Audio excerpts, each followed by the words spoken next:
Hi, I'm Gary Wyron, Master PGA Golf Professional, and welcome to the world of improving your golf. We're going to show you today one of the most successful learning devices ever created, the impact bag. You know, there is only one moment of truth, and that's the moment that club meets the ball. But how do we train to get at that spot? Well, the impact bag doesn't. Try to look for the correct swing path, and we do that by putting either a club underneath the bag so we can show our line of flight, so we'll come from the inside, or use another learning device called our self-teaching board, which shows you by color the direction you should go, green to blue. The basic drill for the impact bag, and the most important one, is the drill where we're simply working on the correct position of the club and body when it meets the ball. Now, where is that correct position? These are the cues you're to look for. Number one, the left arm and club are in a straight line. The left wrist is flat, not broken down at all. The right hand has not gone into full palmar flexion yet or straightened out. The center is still right at the back of the ball. The weight has rolled off the right foot to the left foot. Now, you don't have to hit the bag hard. You simply hit it for position. Feel where your body's supposed to be. That's where every great player comes to at the moment of truth. The only time you want to hit the bag hard is if you're a pity pad hitter, meaning you decelerate near impact. Really, to get you to get through there and get some more distance, if that's a problem for you and you slow down and hit behind the ball all the time, that's the only time where you're really going to go in there and make a noise, make it pop. If you're there, get in there and do it again, get in there and through the ball right there. That's the only time we ever hit the bag hard. Now, the next thing we do with the bag is maybe one of the most popular of all, and that's the absolute 90-second cure for the slice. And this is what we do. We have them take the right hand off the club, now using an iron club like a 6 or 7, and we try to take the toe and put it into the bag as though it were a knife. You're trying to put the knife in there. Now look at my position of impact here.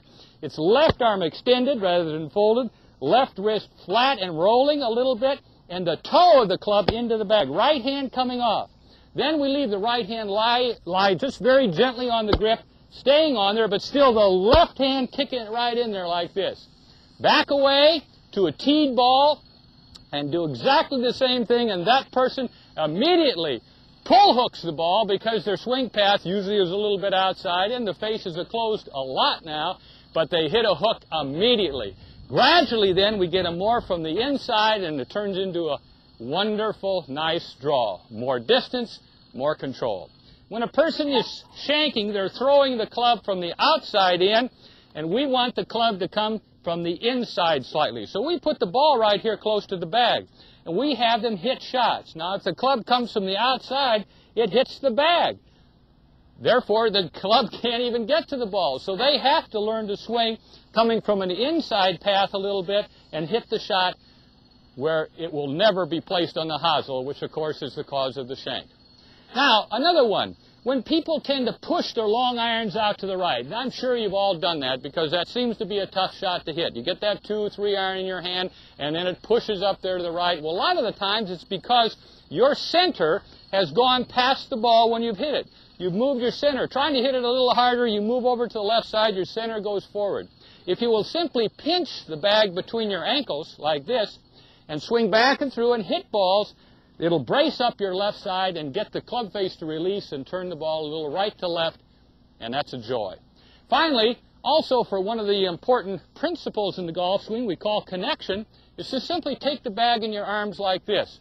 Now you wonder, what is he going to do with that? Well, we're going to show you how to toss it to teach you how to keep your arms and body connected, like this. I'm simply going to go back. You see my arms are still on my chest right here, and I'm going to turn through and toss the bag, but keep my arms on my body here. You see, when you disconnect is when your arms separate from your body. You want to learn to turn your body and arms together in this fashion, and that's a connected way. You know, there are a myriad of other uses for the bag. Use your imagination. You can probably find some yourself. But you've just experienced one of the great teaching aids of all time, the impact bag. We hope you enjoy it.